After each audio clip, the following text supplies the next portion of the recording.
Hi there! In today's video, I will show you how to enable Dolby Atmos on your Samsung Galaxy Z Flip 6. Let's get started!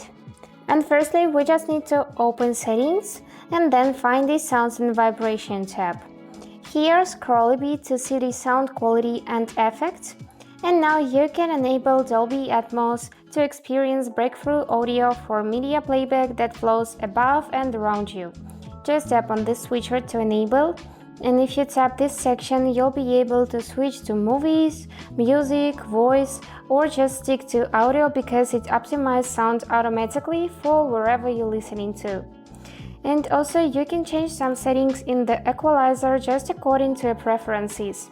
You can switch to bass boost, smooth, dynamic, clear, treble boost, and custom one.